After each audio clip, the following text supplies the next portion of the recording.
lugar soleado para gente sombría.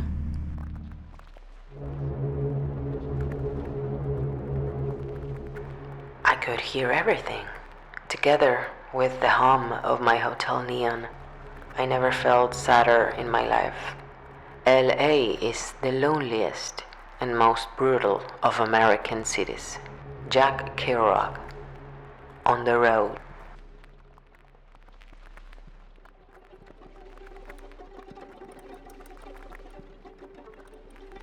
La voz de la chica es metálica y nasal. Repite un mantra extraño que, como no comprendo, grabo con el teléfono celular que llevo escondido. Para poder subir a la terraza y acceder al ritual frente al tanque de agua donde apareció ahogada Elisa, hay un sistema precario de seguridad, pero no lo tienen aceitado y no se atreven a tocarme la entrepierna donde guardo el teléfono. A lo mejor por temor a una denuncia de abuso. Así son los gringos. Adoran a una chica muerta en este hotel siniestro, rodeado de adictos en diferentes estados de intoxicación, locura y peligro, pero por corrección no le meten la mano entre las piernas a una latina de mediana edad. Trabajo desde Buenos Aires para una revista con sede en Nueva York que depende de la universidad. Viajé a Nueva York porque acepté la propuesta de dar un seminario sobre liberalismo y populismo en ciertos países de Latinoamérica, pero también porque quería alejarme de mi ciudad y volver a Estados Unidos después de la muerte de Diz, de una vez por todas. Hacía 8 años que estaba muerto y seguía pensando en él.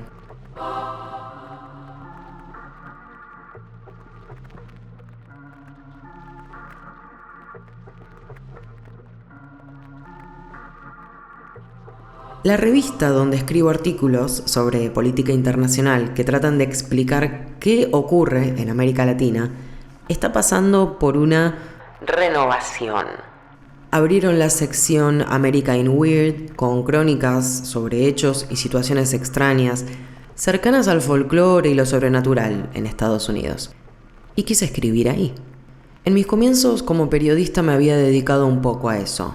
Recorrer casas con fantasmas en Buenos Aires, visitar las ruinas de la mansión de invierno en Empedrado, recorrer los hoteles embrujados de Córdoba. Me había pegado un susto horrible en el Gran Hotel Viena, no por fantasmas, sino porque es enorme y no quise hacer visita guiada y terminé en la orilla de la laguna muy crecida por la lluvia, de noche. Estaba desorientada. Fueron años divertidos que terminaron con un paseo delirante y borracho por 5 saltos en Neuquén, que está lleno de leyendas. Después me volví respetable y me dediqué a la política internacional que estudiaba en la universidad y viajé y viví un tiempo en Los Ángeles y cuando murió Diz me fui destrozada de esa ciudad que amo y odio.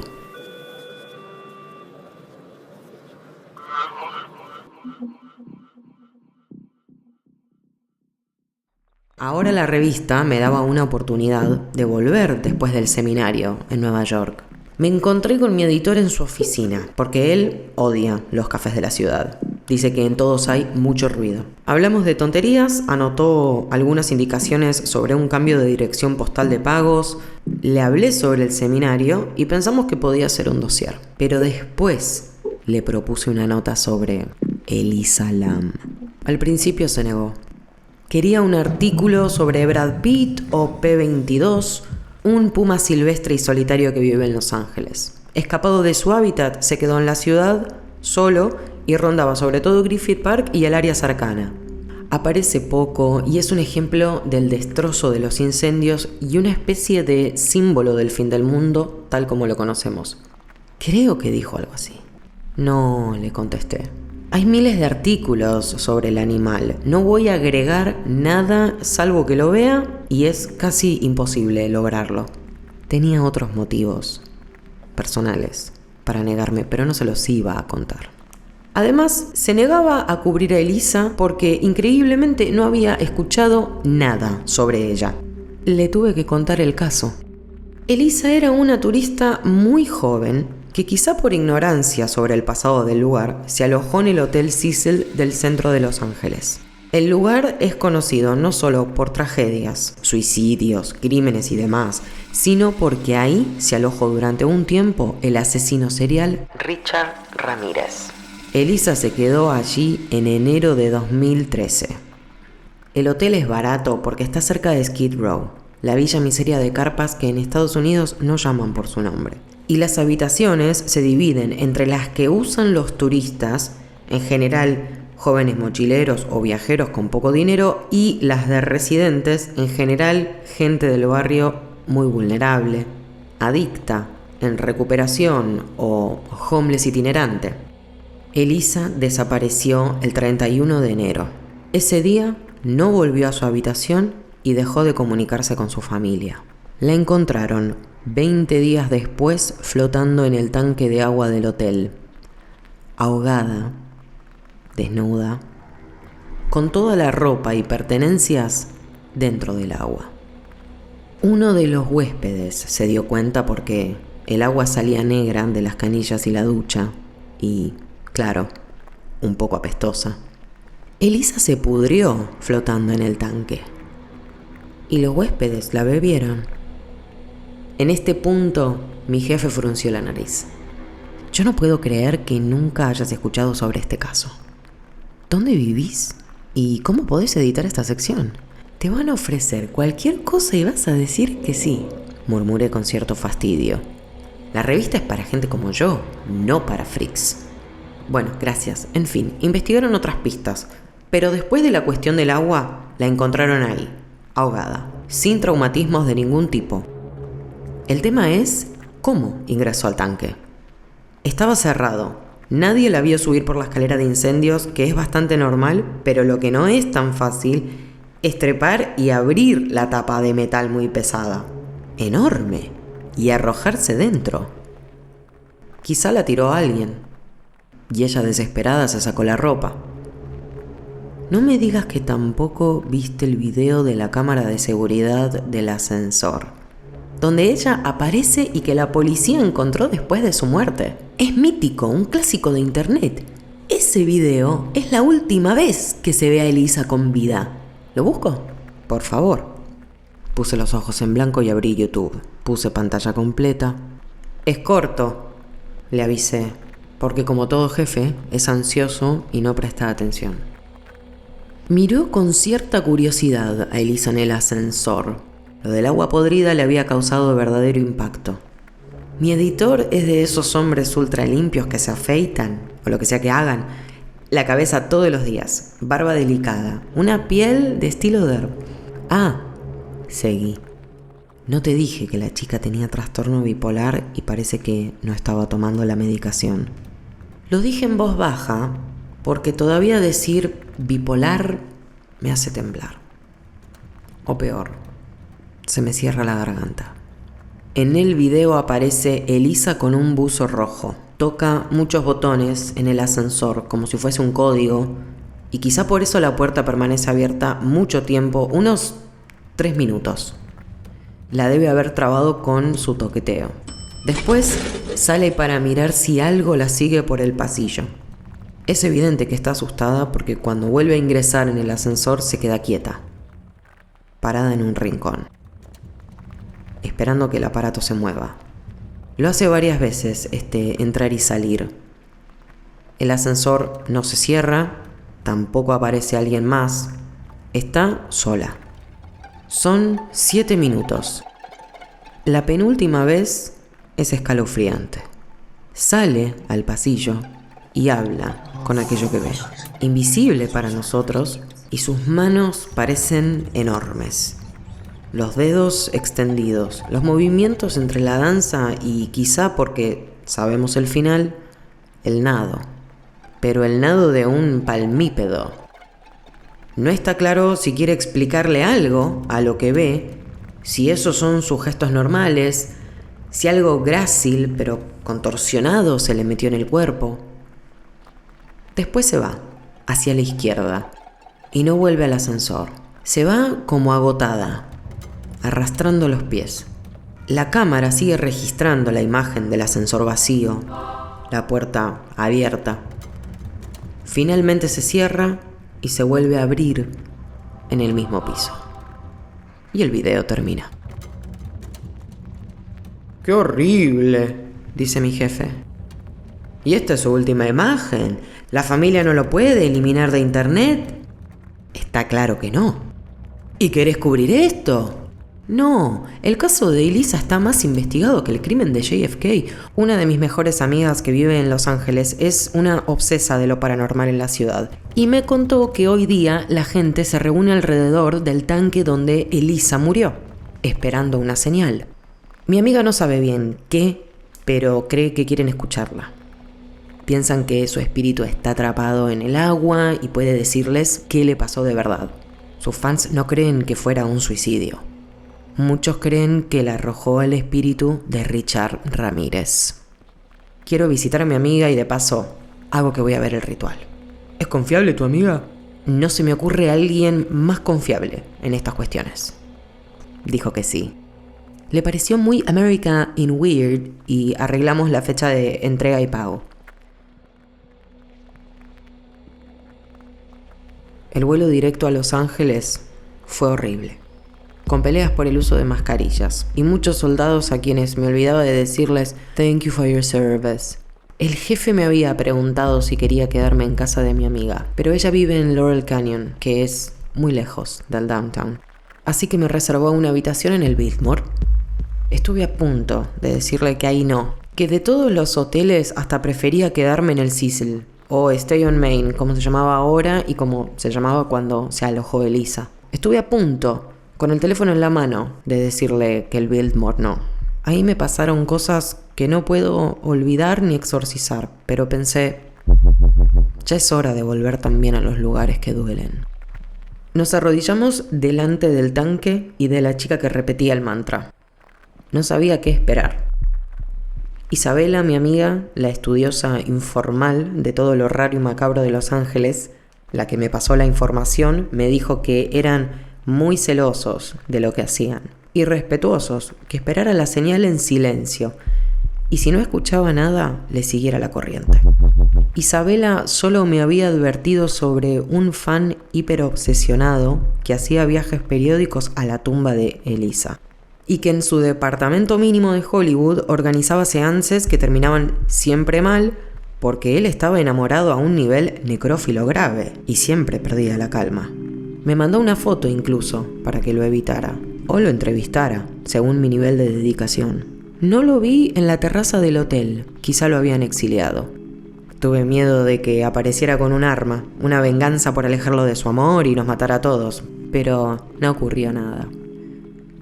Los tanques eran 2. Nos arrodillamos frente al de la izquierda, donde Elisa se había ahogado. La chica del mantra dio la orden de mantener la posición de rodillas. Habíamos subido por la escalera de incendios, la misma que se decía usaba Ramírez después de tirar su ropa ensangrentada en la calle. Subía desnudo, cubierto de mugre y semen, porque también era un violador. No estaba tan claro que Elisa hubiese usado esa escalera. Había otra interna para llegar a la terraza que supuestamente tenía una alarma. Yo entré al Cecil la primera tarde que pasé en Los Ángeles, después de reservar una habitación doble de camas cuchetas que no usé. Era un lugar tan precario que resultaba difícil creer en una alarma que funcionara. Más misterioso era pensar cómo una chica tan delgada y tan joven como Elisa, sin entrenamiento ni la fuerza suficiente, había logrado abrir sola la tapa del tanque porque subir era fácil, tenía escalera exterior para poder limpiarlo. Quizá solo necesitaba una rendija. Quizá lo encontró abierto después de una limpieza. Todo parecía informal en el Cecil, cualquier cosa era posible. Después de todo había flotado casi un mes en el agua del tanque, podrida e hinchada, y nadie lo notó. Esperamos de rodillas hasta que la chica del mantra dio 2 palmadas. La señal para desarmar la reunión. La próxima era la noche siguiente. Se sentían los progresos, dijo. No sé a qué se refería. Yo bajé rápido. Más por hambre que por pasar desapercibida. A esa hora era difícil encontrar algo abierto, pero en el teléfono decía que a unas 5 cuadras por Main había un restaurante japonés que cerraba a las 21:30. Podía llegar si corría un poco. Nadie se asombraba de ver a una mujer corriendo por la noche en esa zona. El centro estaba peor que nunca. Jamás había visto tantos homeless, tantas personas hablando solas, tanta desolación y abandono. El Biltmore, aunque era un hotel de lujo en teoría, y en apariencia, una belleza increíble. Sobre todo el hall, la primera planta, el bar, un ensueño de entreguerras, Art Nouveau y Theda Bara. No tenía servicio de habitación ni restaurante por la noche porque estaban con reformas. Que un hotel así no tuviese servicio de habitación era un signo de decadencia, pero eso ya lo sabía porque me había alojado en el Biltmore antes. Con Diz. Me sorprendió un poco que, después de tantos años, no hubiese cambiado. En el restaurante japonés recibí mensajes de Isabela. Le dije que había estado todo bien y que no había ocurrido nada extraño ni había aparecido el necrofan. Ella me dijo que tenía más información y que las visitara pronto, por favor. Isabela vive con Jenny. Las tres éramos mejores amigas inseparables, 8 años atrás. Ahora seguimos en contacto, por mensajes y por videollamada. Mi distancia no pudo separar al trío. Jenny, que nació en Puerto Rico, puede vivir en Estados Unidos, claro. Isabela también, por su padre, rico productor y gringo, casado con una argentina. Yo me volví a Argentina porque, deprimida, no podía trabajar ni quería estar más en Estados Unidos. A pesar de los contactos en las universidades, a pesar de que podía armarme una vida. Las extraño cada día. Esa trinidad de lágrimas y música, de fiestas y perfumes caros, de ropa de saldo firmada por grandes diseñadores y olor perpetuo a verano por el protector solar en la cara. Cuando terminé de comer, decidí volver caminando al Biltmore. No les tengo miedo a estas calles. Tenía que subir por la quinta, alcanzar la librería The Last Bookstore y después se podía poner picante alrededor de Pershing Square. Pero siempre debía mantenerme en la vereda de enfrente de la plaza y eso hice. Paré un poco en The Last Bookstore, uno de los lugares donde Elisa compró libros en sus días de turista.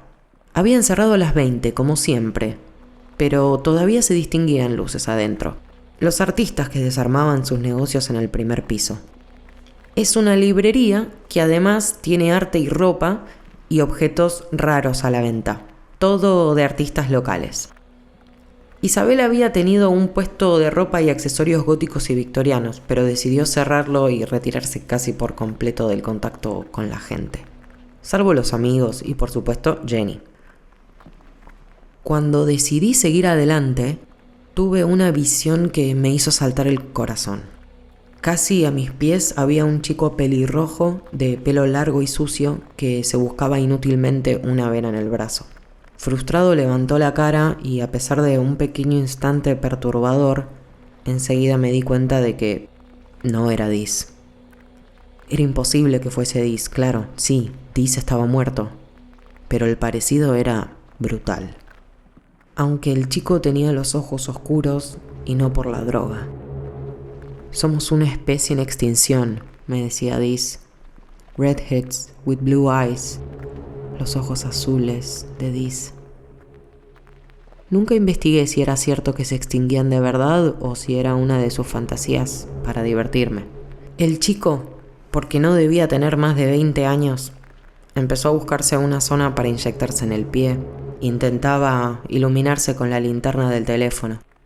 Contra todos mis instintos, siguiendo solo el caballo de la nostalgia desenfrenada y dolorosa, me agaché a la altura de sus ojos y le dije, en inglés, que podía ayudar. No sé qué vio o escuchó en mi ofrecimiento, pero me dio un sí dudoso, de gato desconfiado. Me mostró el brazo. Era un caos de sangre y heridas infectadas. No iba a durar mucho en la calle. A ver el pie, le dije, y me lo extendió. La mugre era de meses y estaba descalzo. Le pedí que sostuviera el teléfono y con el alcohol en gel que llevaba encima solo como talismán, porque no lo usaba más como desinfectante pandémico, le limpié una zona sobre el tobillo. La piel estaba sana. Si lo había intentado ahí, había fallado.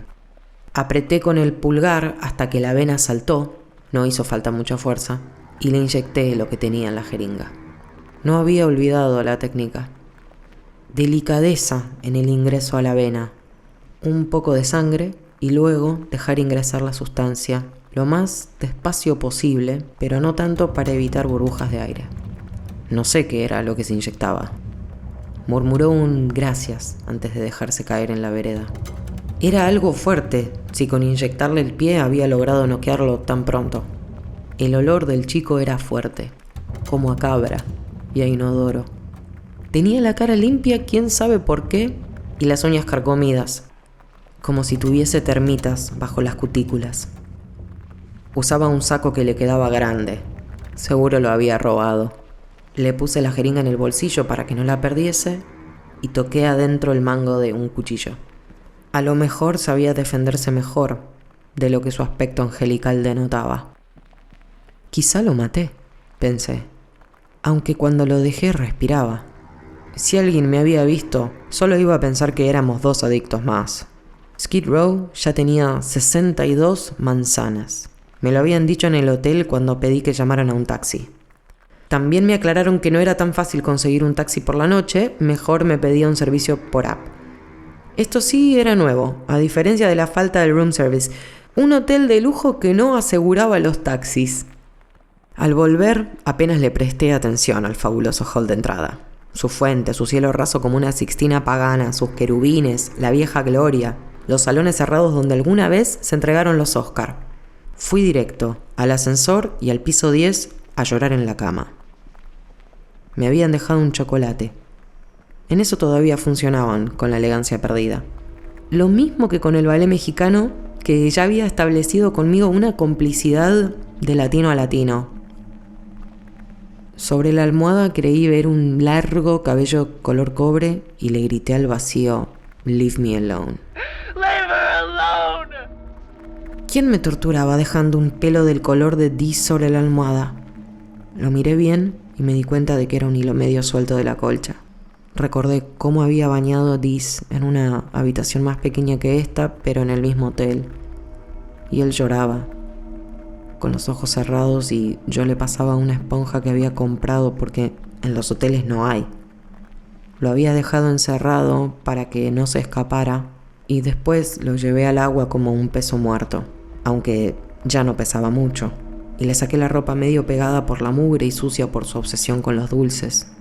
Siempre me decía que le gustaban las mujeres hispanas porque le parecían fuertes y maternales.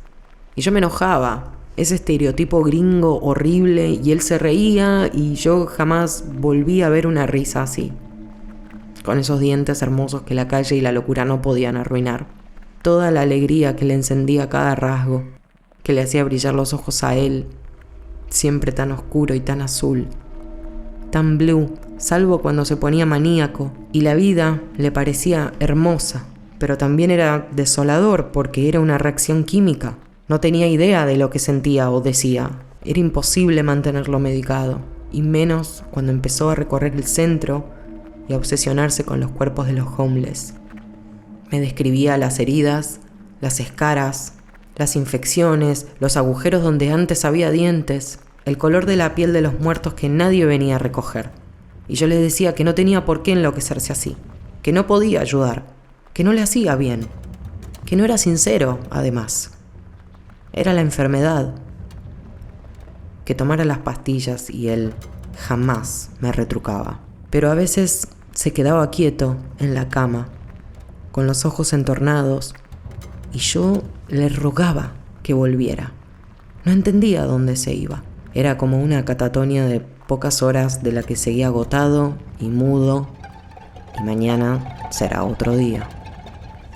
Yo estaba enamorada con una entrega que mis amigos juzgaban tóxica y romántica, e insistían en que pensara en mí y lo dejara. Pero ahora, después de tantos años, después de ese funeral horrible y las cenizas que tiramos en el Bass Rock Beach, ahora mismo lo recordaba con el pelo como un halo angelical y los dedos anchos que me tocaban con una delicadeza que no existe más, que se fue con él, con los gestos de atención y lengua entre los labios que hacía cuando usaba auriculares. cómo me compraba el color de lápiz labial rojo que a mí me gustaba. Y esa noche que se dejó bañar hasta en los rincones más íntimos y me pidió que entrara con él en la bañera y susurró: necesitamos un milagro. Y lloramos juntos. El agua salada de lágrimas y sucia de quién sabe qué. Y nos fuimos a la cama y nos dormimos abrazados. Y a la mañana siguiente él se despertó hecho una fiera y una vez más le busqué la enorme vena del brazo, una vena invencible bajo la piel pecosa. Y le inyecté lo que quedaba y salió a buscar más dolor y más muerte. Y no volví a verlo nunca más. Se perdió por ahí y apareció muerto en la calle semanas después. Esa fue su última vez conmigo en el Biltmore. Lo llevaba muchas veces cuando lo rescataba de la calle. A veces lograba que se quedara varios días conmigo en una habitación. El Biltmore es caro, pero Isabela nos prestaba el dinero porque ella lo quería, Dis, a pesar de que juzgaba, me hacía daño. Pensé, seguro había una grabación de las cámaras de seguridad del ascensor como había de Elisa Lam. Los últimos momentos de Dis registrados. No se me ocurrió pedir un video entonces, pero ahora, si fuese posible verlo, lo miraría todos los días. Lo imagino golpeándose la frente contra el espejo, el tic nervioso a la derecha de los labios, su parpadeo, los pantalones negros. Le escribí un mensaje a Isabela. No puedo pasar otra noche en este hotel. Claro que no, te dije, nunca me haces caso. Vení a casa, te mando un auto y te comparto el recorrido. Esperé abajo, fumando en la vereda y hablando con el ballet mexicano de las peleas nocturnas, de si conocía el Museo de Arte Moderno, de si Argentina estaba tan mal como se decía. Llevaba mi bolso encima en caso de que ni siquiera pudiese volver al Biltmore una vez más para hacer el check-out. La casa de Isabela era pura madera y baldosas rojas, una pileta que daba a una zona sin vecinos, árboles y tierra, 2 pisos y muebles vintage. El estudio de su padre, un exitoso ingeniero de sonido, quedaba cerca, pero él casi no iba. Tenía un equipo de empleados. Se dedicaban casi exclusivamente a grabar música para cine. La casa, detenida en el tiempo, había quedado para las chicas. Llegar era imposible sin saber el camino. Laurel Canyon es uno de esos ecosistemas californianos en las colinas, silenciosos de noche y tan llenos de pájaros y animales y el viento del desierto. Me abrió Jenny, los pantalones blancos, el collar dorado con un ojo turco y un piercing en la nariz. Me abrazó al mismo tiempo que me sacaba la mochila y el celular y me llevaba hasta la piscina. Hacía un poco de calor y las dos estaban ahí, tomando vino blanco frío. Verla me trajo a Dis otra vez. Ese pelirrojo atontado, decía ella. Te dice hispana y vos sos argentina, toda italiana. Pff.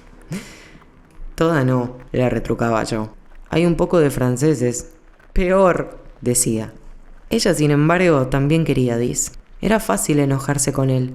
Pero entonces te compraba ese anillo que habías mencionado solo una vez, pero que él recordaba, y lo traía dentro de una caja preciosa. Era fácil odiarlo y también quererlo. Isabela me besó y me miró con atención. Llevaba uno de sus vestidos negros largos que nadie podría sacarle jamás ni con el calor más espantoso en esa ciudad de sol y un hermoso brazalete de mariposa nocturna. Como siempre, tenía los ojos maquillados, esta vez de azul medianoche, y el pelo negro en un rodete. Una mezcla de institutriz victoriana con cantante de banda secreta.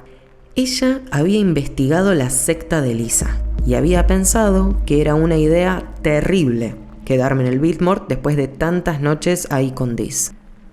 No aguanté, hermana, le dije. Pues claro que no. Se le contagiaban algunos modos de Jenny. Estaban juntas hacía mucho.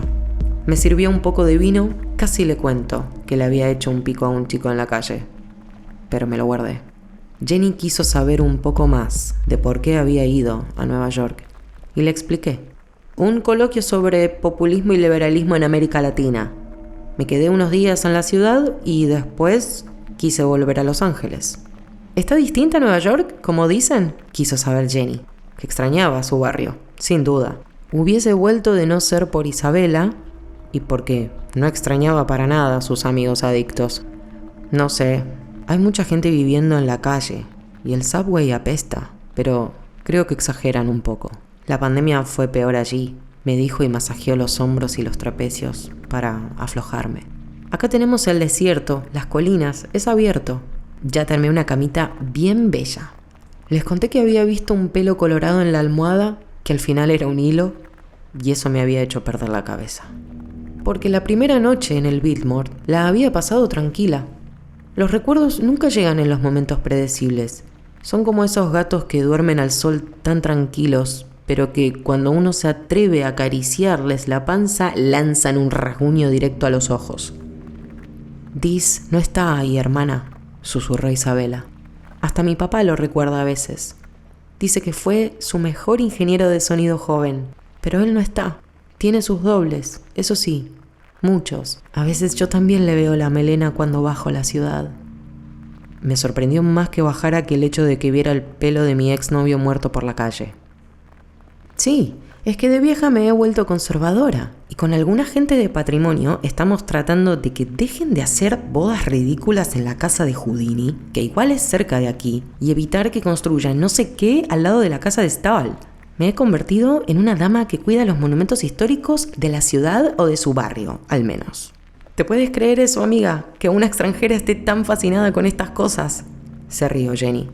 Yo no soy extranjera, amor mío. Lo que no soy tampoco es gringa. Mi padre es californiano y no es gringo. Y en mi casa no se habla inglés si lo puedo evitar.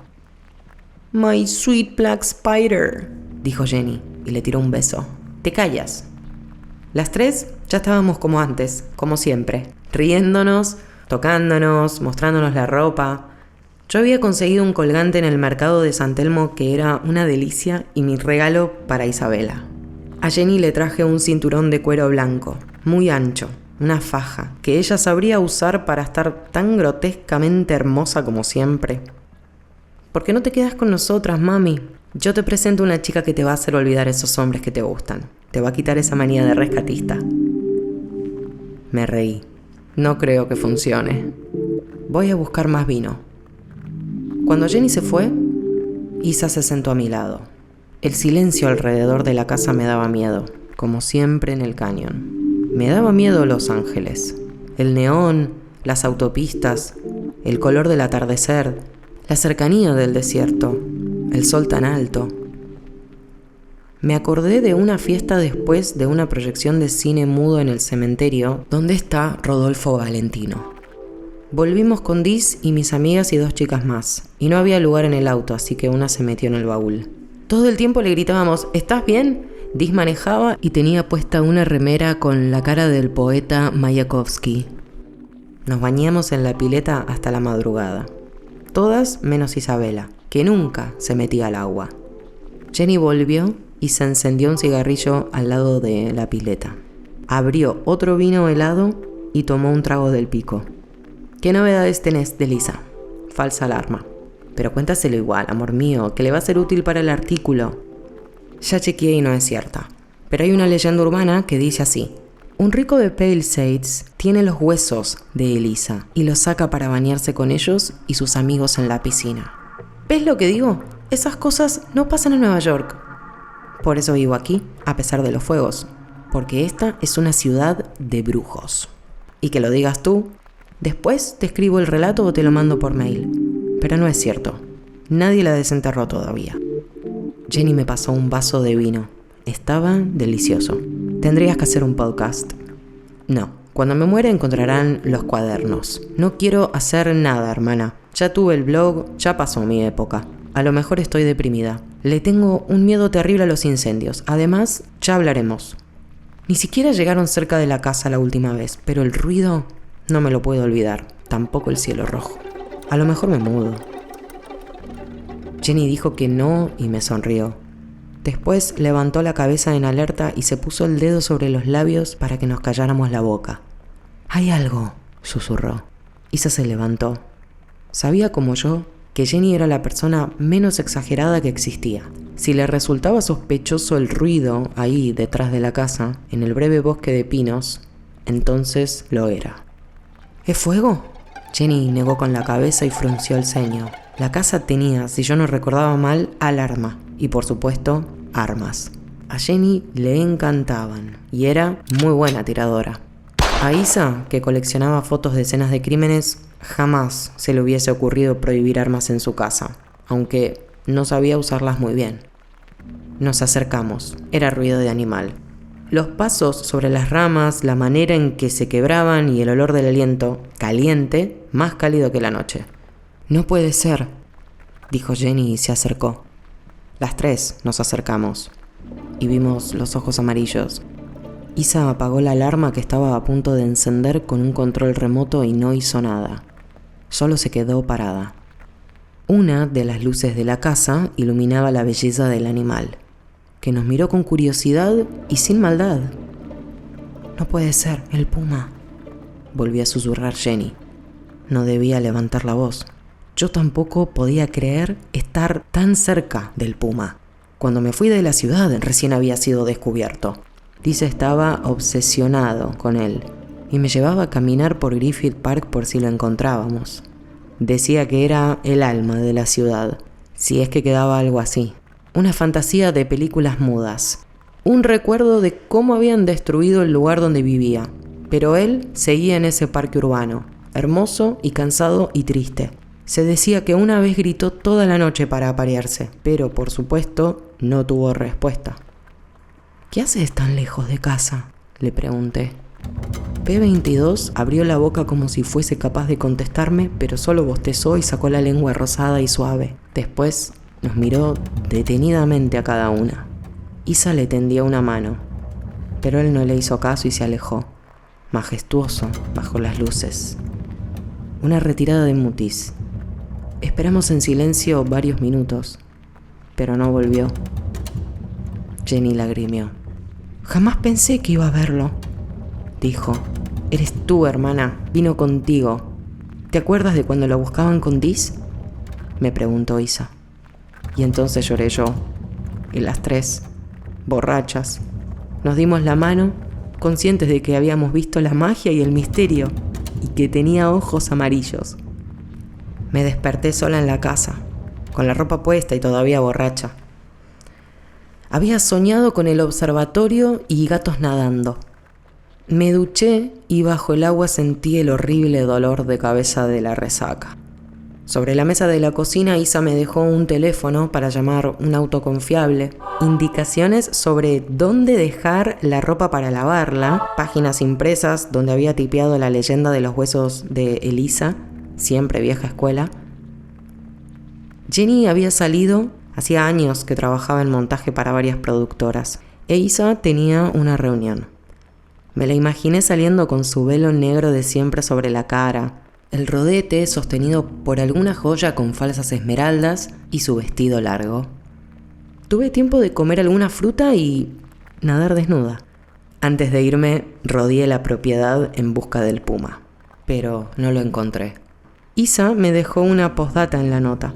Fue una visita de Diz. Vino a saludarte en forma felina. Estoy segura, lo creo, pero no te vuelvas loca. El animal solo trajo un ratito, pero no es él. ¿De acuerdo? De acuerdo, pensé. Llegué a tiempo para volver a subir a la terraza del Cecil y pensar otra vez en Richard Ramírez cubierto de sangre. Un predador de la noche endemoniado y con los pómulos de un semidios. Había menos gente esa noche. Imposible sostener la concurrencia todos los días, pensé. Tenía que hablar con el encargado del hotel y preguntar por qué permitía las reuniones. Cualquier respuesta era admisible, hasta que les daba publicidad. ¿Cómo habrán sido los últimos momentos de Diz?, pensé, antes de que lo encontraran muerto en Venice Boulevard. Había un hospital cerca, pero siempre negaron haberlo echado como sabíamos hacían con los homeless. El padre de Isa les hizo un escándalo, pero creo que en el hospital decían la verdad. Quizá Diz no sabía que había un centro de salud cerca o no llegó a la guardia o no quiso hacerlo. Quizá la cercanía fue solo casualidad. A lo mejor no lo hubiesen salvado. En una época me sabía los resultados de su autopsia de memoria. Ya no. O no quiero recordarlos en detalle. Nos arrodillamos. Yo tenía al lado a la misma chica que la noche anterior. La recordaba por el pelo verde en dos desprolijas colitas y una sonrisa muy linda. Un chico tenía botas tejanas como las que usaba Diz en la playa, a pesar de que se le llenaban de arena. Quería llamarlo, escuchar su voz en el teléfono. Jamás había entendido su muerte del todo. Y ahora que había vuelto a Los Ángeles, después de tanto tiempo, era ridículo que él no estuviera, que no fuese capaz de bailar a los Rolling Stones toda la noche en el estudio. Él tenía un departamento bastante grande en Hollywood y podíamos llegar casi directo a la casa de Isabela en Laurel Canyon. Y él subía un poco más hasta el estudio. Pero nada podía durar. No estaba hecho para eso. Diz era cobre. Al cobre se le desvanece lo dorado con el tiempo y deja manchas verdosas en la piel.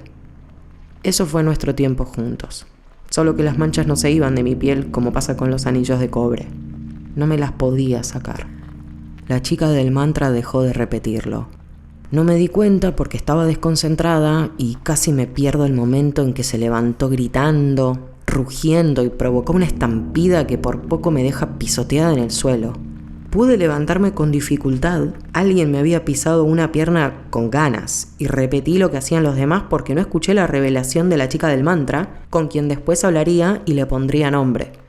Todos apoyaban la cabeza, la oreja mejor dicho, contra el tanque, y también las dos manos. Hice lo mismo, escuchaban. Algo se movía adentro y golpeaba las paredes del metal. Sonaba como puños y patadas. Iba en círculos, no era errático. Cuando estuvo cerca de mí, lo sentí venir, dejé de pensarlo como una cosa y lo pensé como Elisa.